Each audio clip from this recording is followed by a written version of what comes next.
So, ready ka na ba para matuto? Pag gusto kang matuto, ang video na to ay para sa inyo. Sa paggawa talaga ng ganito, sa umpisa, mahirap. Pero mga idol, nakita nyo naman kung gaano ka-successful yung mga ginagawa natin kahit mahirap. Ito talaga, pag pasukan nyo ang ganitong trabaho, madali lang po ang pira nito once na alagaan nyo lang yun ng maayos or gawan nyo ng paraan para tuloy-tuloy yung paglaki mga ka-farmers, yung mga naitanim natin. So ito na nga, ganito na po kalaki ngayon yung mga naitanim natin na talong. Ito ay 1 month na mga ka-farmers, pero ngayon ganito na po sila kalaki. Siguro mga last week, this month, siguro mga farmers, makikita nyo naman siguro to na magdadala po siya ng bunga.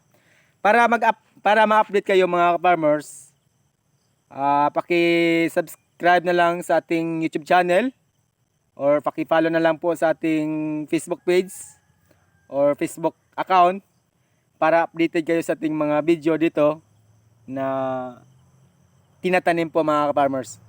So, una sa lahat, gusto ko lang i-share sa inyo ang ating gamit na pag-spray. Paano panatilihin ang kalusugan sa ating mga talong. Ito talaga, i-recommend ko sa inyo. Wala tong bayad sa atin. Hindi to promotion. Gusto ko lang talagang i-share sa inyo. Sa mga nagtatanim po dyan ng talong o kahit anong gulay, subukan nyong gumamit ng Megatonic. Hindi ako takot na magaya nyo yung mga natutunan natin kahit baguhan lang po tayo mga farmers. Pero once na masubukan nyo ang Megatonic, ay ang talong nyo talaga o anong gulay nyo na itanim ay 100% maganda talaga yung paglaki niya mga farmers. So ito nakita nyo naman, ito ang proof ko sa inyo mga farmers. Kung nakikita nyo sa ating nakaraang video, ay maliliit pa talaga yung mga naitanim natin ito mga farmers, at ngayon ganito na po sila kalaki ngayon. So lahat ng sipag, effort ay ginagawa ko na dito. Una-una talaga yung pagbugkan ng lupa, yun po ang pinakamahirap dyan, lalo na po sa mga nag starting pa lang tapos walang gamit. Mahirap talaga mga farmers, walang kalabaw, ganun. Pero ito sa akin mga farmers, nakikita nyo naman, kahit binubugkal natin yan tapos tinataniman po ng talong, at ngayon ganito na po sila kalaki. Murag ug sa Bisaya pa mga farmers, mura og nawa ang atong kakapoy once na makita na ang atong mga gipang tanom. Ako na ni siyang gi-share sa inyo kay gusto ginako sa mga kabatan-onan, kaya ako matiguang naman tanis. Natay idea ba kung unsaon manginabuhi na walay amo nga musugo sa inyo, kundi ikaw ang amo mga farmers, di ba? So, ang Megatonic talaga ang pinaka-the best na gamitin natin. Hindi ko talaga ako ng mga farmers, kumbaga gumamit ako ng iba, pero napansin ko talaga na 100% yung Megatonic talaga mga farmers.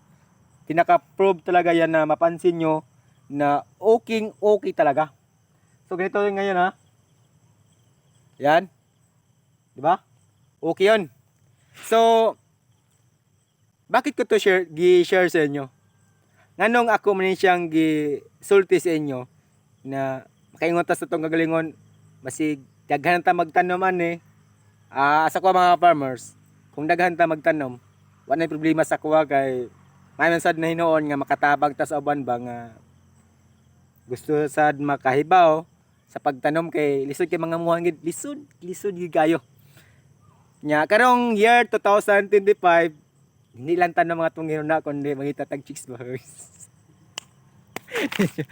Sana ta. Ani joke lang. Mao ni ang atong mga gipang ningkamutan na mabuhi pero karon ato na nang nakita ang atong mga paningkamot. So karon murag mawagi ang atong kakapoy bitaw. Murag kauwanon naman eh. Pero dili na to taso ang atong sulti mga ka-farmers kay hapon naman pod nya mura og muulan. Oh. So yan.